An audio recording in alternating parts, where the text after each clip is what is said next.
Hi friends, कैसे हैं आप लोग। हम लोगों ने क्लास 12 की 5वीं अध्याय वंशागति और विभिन्नता का सिद्धांत का अध्ययन कर चुके हैं। हम लोग उसके अगली अध्याय 6 लेके आए हैं, जिसका नाम है वंशागति का आणविक आधार, मॉलिक्यूलर बेसिस ऑफ इनहेरिटेंस।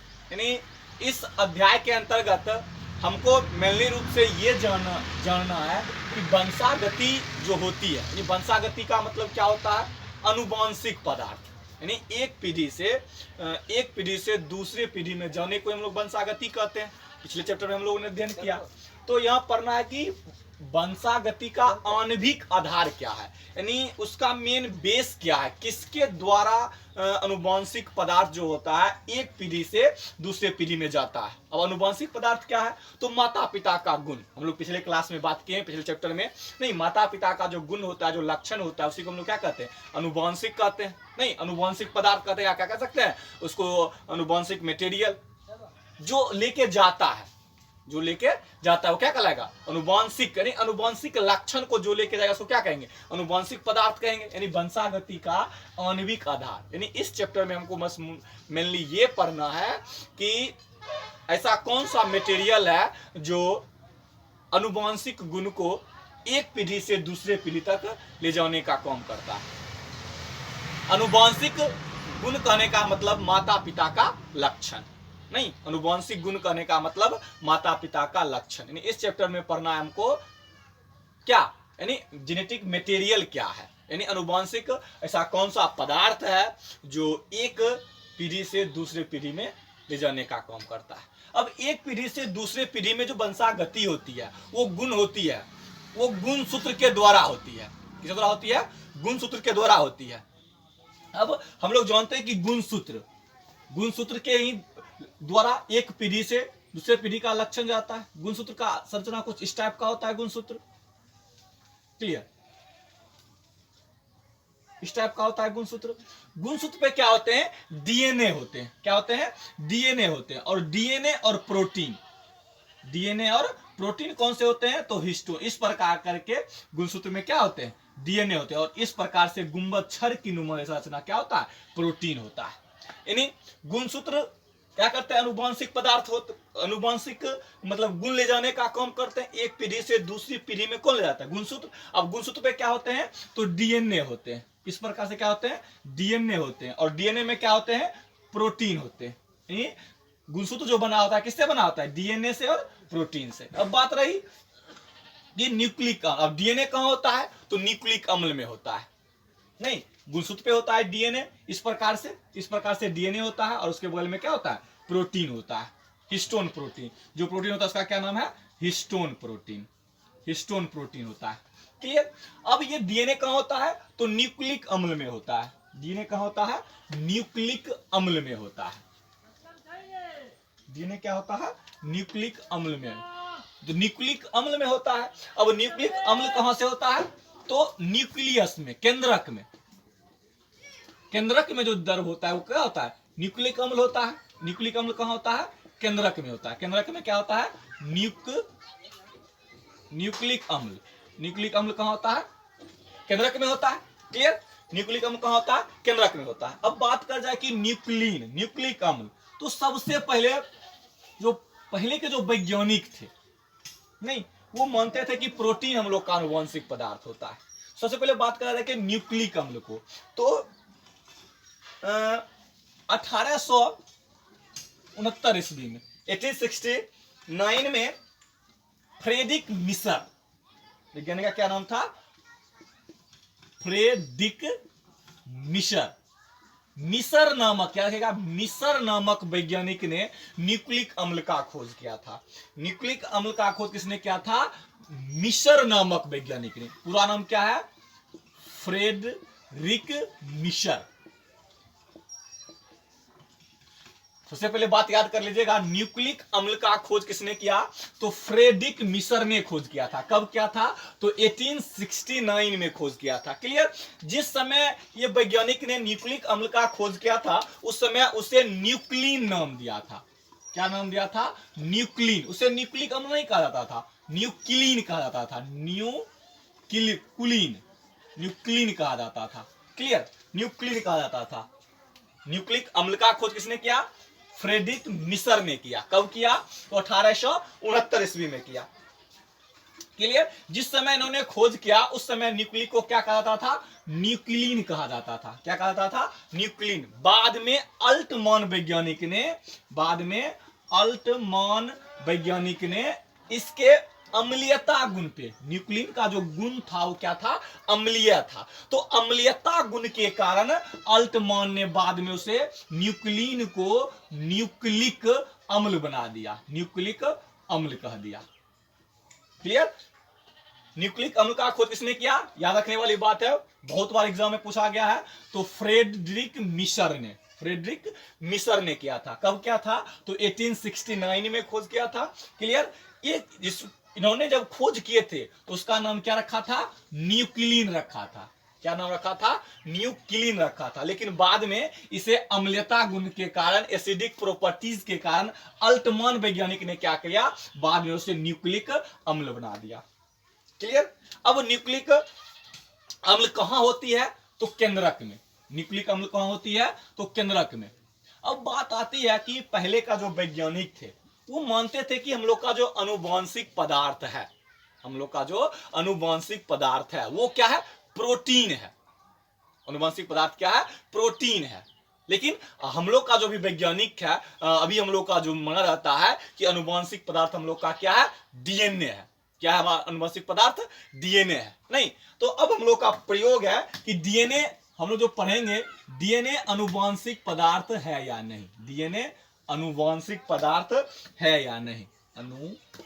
अनुवांशिक पदार्थ है। डीएनए क्या है? अनुवांशिक पदार्थ है। डीएनए क्या है? अनुवांशिक पदार्थ है। तो इसको इस बात को सिद्ध करने के लिए डीएनए ही अनुवांशिक पदार्थ है, कई सारे वैज्ञानिक ने अलग अलग एक्सपेरिमेंट किए। कई सारे वैज्ञानिक ने अलग अलग एक्सपेरिमेंट किए। नहीं, तो सबसे पहला जो एक्सपेरिमेंट था वो था ग्रिफ्थ का एक्सपेरिमेंट। वैज्ञानिक का क्या नाम था? Frederick Griffith. Frederick Griffith.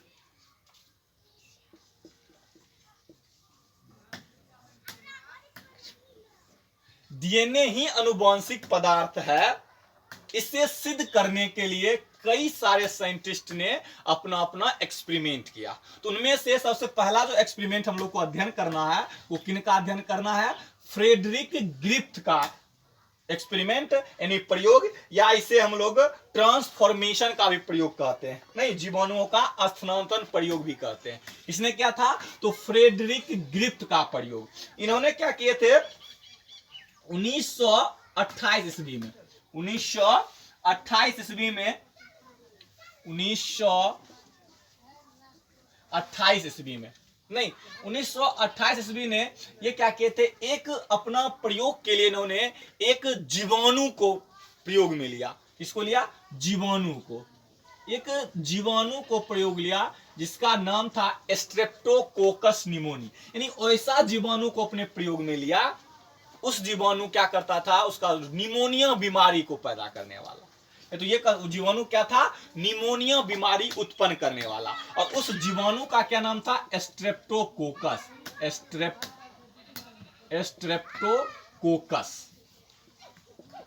Streptococcus pneumoniae, यानी वह जीवाणु का सबसे पहले जो प्रयोग पढ़ना है, किसका पढ़ना है प्रयोग हम लोग का?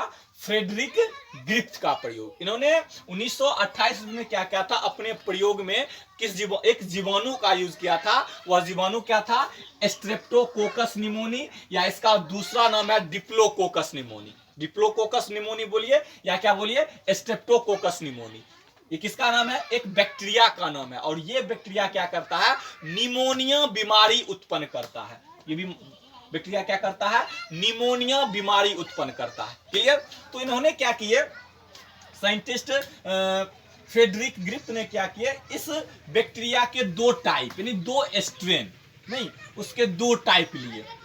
स्ट्रेप्टोकोकस निमोनी बैक्टीरिया का उन्होंने दो स्ट्रेन लिए। दो स्ट्रेन, दो टाइप के बैक्टीरिया लिए। पहला उन्होंने जो लिए वो था एस टाइप। क्या था पहला? एस टाइप था।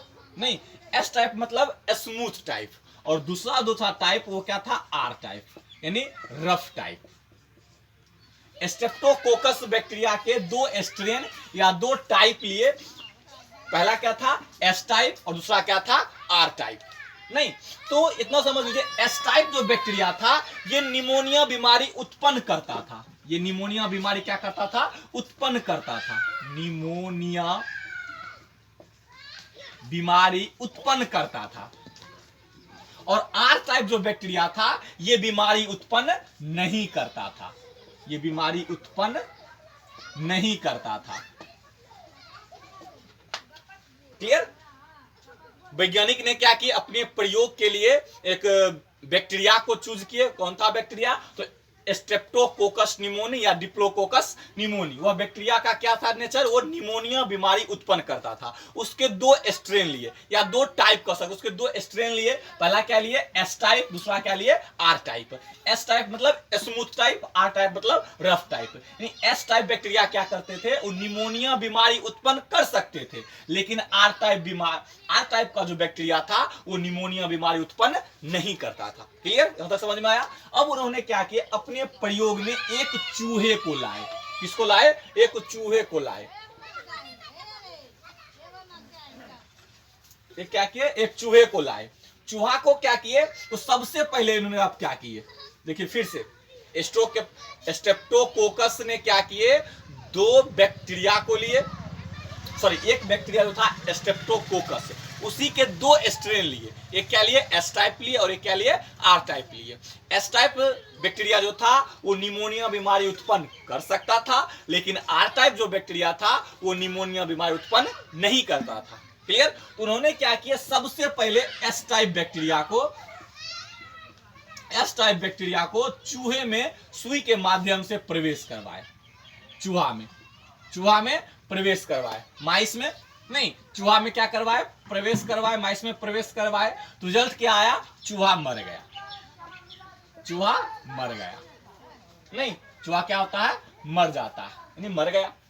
उन्होंने फिर दूसरा क्या किए? आर टाइप बैक्टीरिया लिए। क्या लिए? आर टाइप बैक्टीरिया लिए। फिर उसको क्या किए? चूहे में डाले। नहीं, इस बार चूहा जीवित रहता है। चूहा क्या होता है? जीवित होता है। चूहा नहीं मरता है। क्लियर? फिर उसने तीसरा क्या किए? एस टाइप के उबाल करके मार दिए।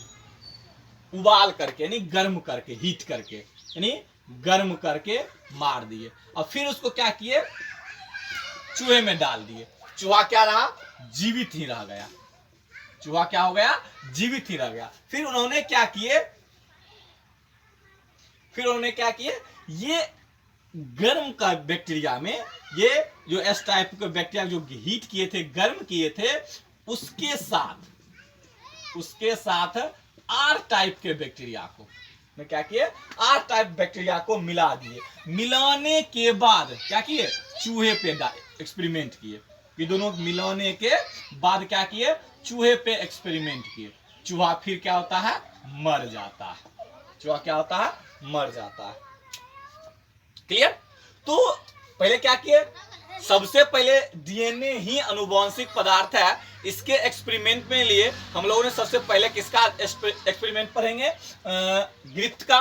तो ग्रिफ्थ साहब ने क्या किए? अपने एक्सपेरिमेंट के लिए एक जीवाणु का चुनाव किए। वो जीवाणु क्या था? स्ट्रेप्टोकोकस निमोनी, जो निमोनिया उत्पन्न करता था। उसके दो स्ट्रेन लिए।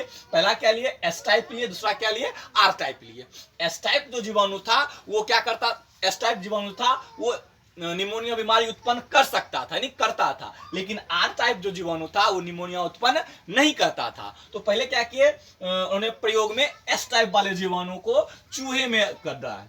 चूहे में दिए तो चूहा क्या होता है? मर जाता है। फिर दोबारा प्रयोग में उसी में क्या किया? दोबारा आर टाइप वाले बैक्टीरिया को चूहा में डालते हैं तो चूहा नहीं मरता है, चूहा जीवित ही रहता है। फिर एस टाइप बैक्टीरिया को क्या करते हैं? गर्म करके मार देते हैं, हीट करके मार देते हैं, और फिर चूहे में डालते हैं। चूहा फिर भी क्या होता है? जीवित रहता है। लेकिन फिर उसी एस टाइप गर्म किए हुए को आर टाइप वाले बैक्टीरिया से मिला करके चूहे में डाला जाता है।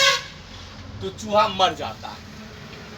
यानी इस रिजल्ट तक उन्होंने ये रिजल्ट तक नहीं पहुंच पाए थे कि डीएनए ही अनुवांशिक पदार्थ है, कि प्रोटीन ही अनुवांशिक पदार्थ है। इस रिजल्ट तक नहीं पहुंच पाए थे, लेकिन उन्होंने ये कहे थे कुछ तो ऐसा पदार्थ है, कुछ तो ऐसा पदार्थ है जो एक पीढ़ी से क्या होता है, दूसरे पीढ़ी में स्थानांतरित करता है।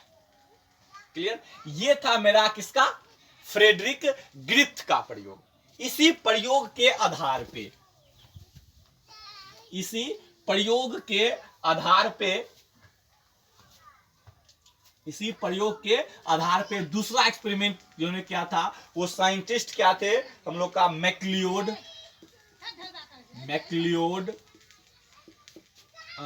एवेरी, मैक्लियोड एवेरी और मैकर्थी। तीन साइंटिस्ट, मैक्लियोड, एवेरी और मैकर्थी, नहीं, ये तीन साइंटिस्ट ने फिर अपना एक प्रयोग किए, एक नया एक्सपेरिमेंट किए। नहीं, किसके आधार पे, तो ग्रिफ्थ साहब के एक्सपेरिमेंट के आधार पे ही, उनके प्रयोग के आधार पे ही ने तीन वैज्ञानिक मैक्लियोड, एवेरी और मैकर्थी ने तीनों मिल करके एक प्रयोग किए। इन्होंने अपने प्रयोग में जीवाणु को ही लिए, उसी जीवाणु को, किसको, तो एस टाइप वाले जीवाणु को, एस टाइप वाले जीवाणु को, और इन्होंने एस टाइप जीवाणु में से तीनों चीज को अलग अलग कर दिए। पहला क्या, पहले प्रोटीन को अलग कर दिए, प्रोटीन को अलग कर दिए, उसके बाद शुगर यानी कार्बोहाइड्रेट को भी अलग कर दिए, कार्बोहाइड्रेट को भी अलग कर दिए, उसके बाद इसमें जो था डीएनए, उसको भी अलग कर दिए। यानी मैक्लियोड, एवेरी और मैकर्थी ने उन्हें क्या किए, एस टाइप बैक्टीरिया से क्या किए, प्रोटीन, कार्बोहाइड्रेट और डीएनए, ये तीनों को क्या किए, अलग अलग कर दिए। और अलग अलग करके उन्होंने क्या किए, एक कांच लिए और कांच में क्या किए, आर टाइप जीवाणु को डाल दिए। कांच में क्या था, आर टाइप जीवाणु था तीनों में। आया समझ में? ये तीन वैज्ञानिक मैक्लियोड, एवेरी और मैकर्थी ने क्या किए, एस टाइप जीवाणु के एस टाइप जीवाणु में जो प्रोटीन थे, कार्बोहाइड्रेट थे, डीएनए थे, उसको क्या किए, अलग अलग कर लिए। अब तीनों को कांच में क्या किए, आर टाइप बैक्टीरिया से मिला दिए, तीनों को अलग अलग। यानी पहले प्रोटीन को एक कांच में मिला दिया, किससे, आर टाइप बैक्टीरिया से। फिर दूसरे कांच में क्या किए, कार्बोहाइड्रेट को मिलाए, किससे, आर टाइप बैक्टीरिया से। फिर उन्होंने क्या किए, डीएनए को किससे मिलाए, आर टाइप के बैक्टीरिया से। इनमें जो इनका रिजल्ट आया, ये प्रोटीन से जब आर टाइप बैक्टीरिया मिला तो इसमें एस टाइप वाला गुण नहीं आया, एस टाइप वाला गुण नहीं आया। इसमें भी रिजल्ट क्या आया, एस टाइप वाला गुण नहीं आया। लेकिन डीएनए में जब आर टाइप में मिलाया तो इसमें एस टाइप का गुण आ गया, एस टाइप का गुण क्या हो गया, आ गया। किसमें, डीएनए से। तो इससे यह सिद्ध होता है कि अनुवांशिक पदार्थ क्या है, डीएनए ही है। क्योंकि प्रोटीन से क्या हुआ, उसमें गुण नहीं गया, कार्बोहाइड्रेट से भी उसमें गुण नहीं गया, किससे गया, डीएनए से गया। नहीं, इससे यह सिद्ध होता है कि डीएनए ही क्या है, अनुवांशिक पदार्थ है। क्लियर? ये थे दो प्रयोग। पहला किसका, फ्रेडरिक ग्रिफ्थ का प्रयोग, और ये किसका था, मैक्लियोड, एवेरी, मैकर्थी का प्रयोग। अब हम लोग तीसरा प्रयोग पढ़ते हैं जो इंपॉर्टेंट कहलाते हैं, हर्शे एवं चेज। दो वैज्ञानिक थे, हर्शे और चेज, दो वैज्ञानिक थे, हर्शे और चेज। अब इनका प्रयोग क्या था, इनका भी प्रयोग क्या था, डीएनए ही अनुवांशिक पदार्थ है इसी में। तो हर्शे और चेज ने अपने प्रयोग में एक विषाणु को लिए जो जीवाणु भोजी हो, जीवाणु भोजी यानी बैक्टीरियोफेज। बैक्टीरियोफेज अपने प्रयोग में क्या लिए, एक जीवाणु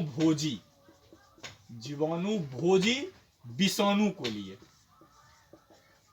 बैक्टीरियोफेज वायरस। यानी बैक्टीरियोफेज या जीवाणु भोजी कहने का मतलब वैसा वायरस जो जीवाणुओं को खा जाता है, वैसा वायरस जो जीवाणुओं को खा जाता है। अब देखिए इसका ऐसे आकार होता है बैक्टीरियोफेज का।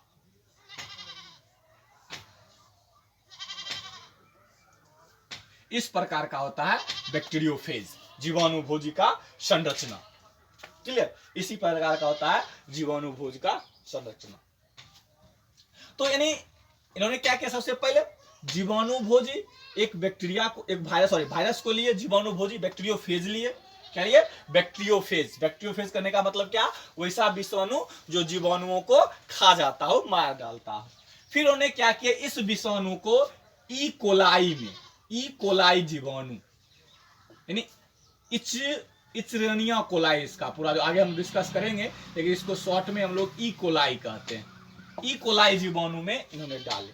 तो इसका जो डीएनए था, किसका, ये बैक्टीरियोफेज का डीएनए, जीवाणु भोजी का डीएनए, वो क्या होता है, इस जीवाणु में भी आ जाता है। यानी इस जीवाणु में क्या आता है, विषाणु का गुण आने लगता है। क्लियर? ये था जीवाणु भोज। उन्होंने फिर क्या किए, हर्षे एवं चेज ने 2 ई कोलाई बैक्टीरिया को लिए। क्या किए, 2 ई कोलाई बैक्टीरिया के लिए। सबसे पहले यहां तो समझिए, थोड़ा ये थोड़ा कंफ्यूजन वाला पार्ट आ जाता है। तो सबसे पहले यहां समझिए कि हर्षे और चेज नामक साइंटिस्ट जो थे, उन्होंने अपने प्रयोग में एक बैक्टीरियोफेज का उपयोग किए, जीवाणु भोजी का उपयोग किए। जीवाणु भोजी मतलब जो विषाणु, जीवाणु भोजी विषाणु कहने का मतलब एक वायरस था। बैक्टीरियोफेज क्या था, एक वायरस था जो बैक्टीरिया को मार देता था। उसके नीचे क्या कि अब वायरस है, उसे किसी ना किसी सजीव की आवश्यकता चाहिए, तो उन्हें किस सजीव में डाला, ई कोलाई में। तो ई कोलाई में डालने के बाद उस बैक्टीरिया में किसका गुण आ जाता है, इस वायरस का गुण आ जाता है। क्लियर? तो उन्होंने क्या किया, अब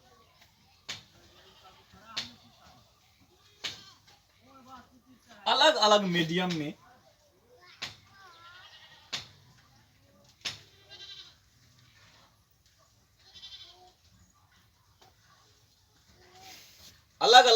में ई कोलाई का जो बैक्टीरिया था, ई कोलाई, दोनों में ई कोलाई बैक्टीरिया को रखे। क्लियर? इसका जो डीएनए था, किसका, बैक्टीरियोफेज का, जीवाणु भोजी का जो डीएनए था, उन्होंने एक में क्या किए, उनका जो फास्फोरस था, डीएनए में फास्फोरस होता है और प्रोटीन में क्या होता है, सल्फर होता है। क्लियर? डीएनए, तो डीएनए, इस एक डीएनए में क्या होता है, फास्फोरस होता है। डीएनए में फास्फोरस होता है और प्रोटीन में क्या होता है, सल्फर होता है। तो उन्होंने क्या किए, 2 अलग अलग मीडियम लिए ई कोलाई का। एक में उन्होंने क्या किए, डीएनए के फास्फोरस का समस्थानिक 32 नहीं P32 डाले, और एक में क्या किए, 35 सल्फर का समस्थानिक 35 डाले। नहीं, इसमें क्या था, नॉर्मल, इसमें नॉर्मल फास्फोरस था। इसको फिर से एक बार समझते हैं। देखिए यहाँ पे, यहाँ तक तो आप लोग को समझ में आ गया होगा। इन्होंने क्या किए, हर्षे एवं चेज ने बैक्टीरियोफेज को, एक जीवाणु भोजी को ई कोलाई बैक्टीरिया में डाले, और इसमें क्या हुआ, विषाणु का गुण आने लगा। तो अब इस बैक्टीरिया फोज को, इस जीवाणु भोजी को, इसमें क्या था, डीएनए।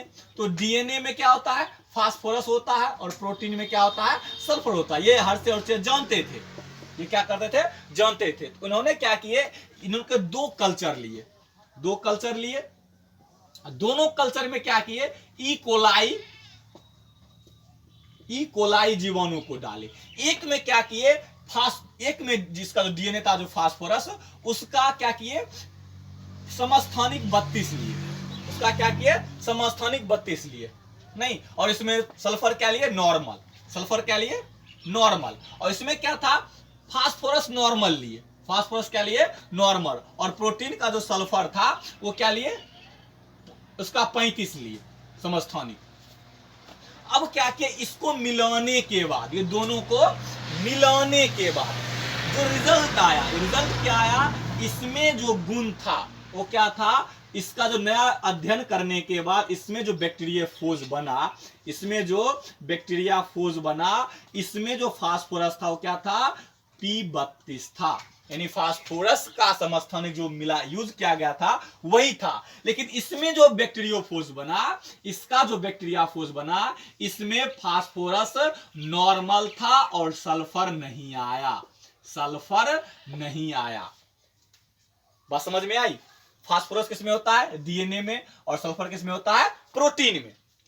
तो उन्होंने क्या किए, एक कल्चर में क्या किए, प्रोटीन फास्फोरस का समस्थानिक यूज किए नहीं, और सल्फर, प्रोटीन का सल्फर था वो क्या लिए, नॉर्मल लिए।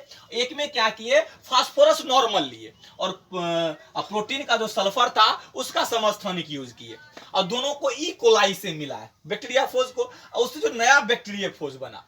तो जो पहले वाला में जिसका फास्फोरस था वो उसके अगले पीढ़ी में, यानी अगले नया जो बैक्टीरियाफोज बना, नया जो जीवाणु भोजी बना, उसमें आया। लेकिन जो जिसका सल्फर यूज किया था, सल्फर अगले बैक्टीरियाफोज में नहीं आया। सल्फर किसमें होता है, प्रोटीन में होता है, और फास्फोरस किसमें होता है, डीएनए में होता है। तो इससे उन्होंने ये साबित किया कि एक पीढ़ी से दूसरे पीढ़ी में जाता है वो कौन जाता है, डीएनए के कारण। किसके कारण, डीएनए के कारण, प्रोटीन के कारण नहीं होता। तो इससे यह सिद्ध होता है कि हम लोग का जो अनुवांशिक पदार्थ है वो क्या है, अनुवांशिक मटेरियल है वो क्या है, डीएनए है। हम लोग का अनुवांशिक पदार्थ क्या है, डीएनए है। क्लियर? तो आपको क्वेश्चन जो पूछा जाता है कि हम लोग का अनुवांशिक पदार्थ क्या है, हम लोग का अनुवांशिक पदार्थ क्या है, तो डीएनए है। और इसको सब क्वेश्चन ने सिद्ध किया था स्वाभाविक मौन से, या अभी जो जिसका किसने सिद्ध किया था, तो आप कीजिएगा हर्शे और चीज नामक वैज्ञानिक। डीएनए ही अनुवांशिक पदार्थ है, इसका सिद्ध किसने किया था, तो हर्शे और चीज वैज्ञानिक ने किया था। क्लियर? तो हमने ये देखा, तो हमने अभी 3 वैज्ञानिक का प्रयोग देखा, उसको हम लोग शॉर्ट आउट कर लेते हैं, नहीं रिवीजन, फास्ट रिवीजन कर लेते हैं। तो फास्ट रिवीजन क्या करते हैं, तो वंशागतिक जो आणविक आधार होता है क्या होता है, डीएनए होता है। सबसे पहले न्यूक्लिक अम्ल हम लोग पढ़े थे, तो न्यूक्लिक अम्ल का खोज किसने किया, फ्रेडरिक मिशर ने किया। जब उन्होंने किया था तो उसका नाम क्या रखा था, न्यूक्लिन रखा था, लेकिन अल्टमॉन ने उसे अम्लता गुण के आधार पे क्या कर दिया, न्यूक्लिक अम्ल कर दिया। नहीं, उसके बाद हम लोग क्या अध्ययन किए, डीएनए ही हम लोग का अनुवांशिक पदार्थ है। इसमें सबसे पहले किसका प्रयोग किए थे, ग्रिफ्थ का। उसे किसका प्रयोग पढ़े, ग्रिफ्थ का, फ्रेडरिक ग्रिफ्थ का प्रयोग पढ़े। उन्होंने अपने प्रयोग में क्या किए थे, 2, एक बैक्टीरिया लिए थे, इस बैक्टीरिया का क्या नाम था, स्ट्रेप्टोकोकस निमोनी, जो निमोनिया उत्पन्न कर सकता था। उसके 2 स्ट्रेन लिए, एक क्या लिए, एस टाइप लिए, दूसरा क्या लिए, आर टाइप लिए। एस टाइप जो निमोनी था, बैक्टीरिया था, वो निमोनिया बीमारी उत्पन्न करता था, और आर टाइप जो था वो निमोनिया बीमारी उत्पन्न नहीं करता था। फिर बारी बारी से उन्होंने क्या किए, चूहे पे अपना प्रयोग किए, इंजेक्ट किए। तो चूहे पर सबसे पहले एस टाइप वाले को चूहे पे जब दिया गया तो चूहा क्या होता है, मर जाता है। नहीं, फिर आर टाइप को जब चूहा पे डाला जाता है तो चूहा क्या होता है, जीवित रहता है। नहीं, फिर एस टाइप को गर्म करके दिया जाता है तो चूहा फिर भी जीवित रहता है, क्योंकि गर्म करने के बाद बैक्टीरिया मर जाता है। और फिर एस टाइप मरा हुआ गर्म कर जो मार दिया उसे किसे मिलाता है, आर टाइप से मिला करके चूहे पे डाला जाता है। नहीं, फिर चूहे पे डाला जाता है तो चूहा फिर मर जाता है। ये किसका प्रयोग था, ये प्रयोग था ग्रिफ्थ का प्रयोग था। ये किसका प्रयोग था, ग्रिफ्थ का प्रयोग था। उसके बाद 3 वैज्ञानिक, एवरी, मैक्लियोड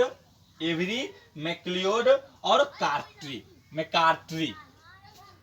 एवरी, मैक्लियोड और मैकार्ट्री का 3 वैज्ञानिक का क्या था, उन्होंने एस टाइप के बैक्टीरिया को, ये किसका प्रयोग, ये तो ग्रिफ्थ का प्रयोग, और तीसरा क्या था, एवरी, मैक्लियोड और मैकार्ट्री।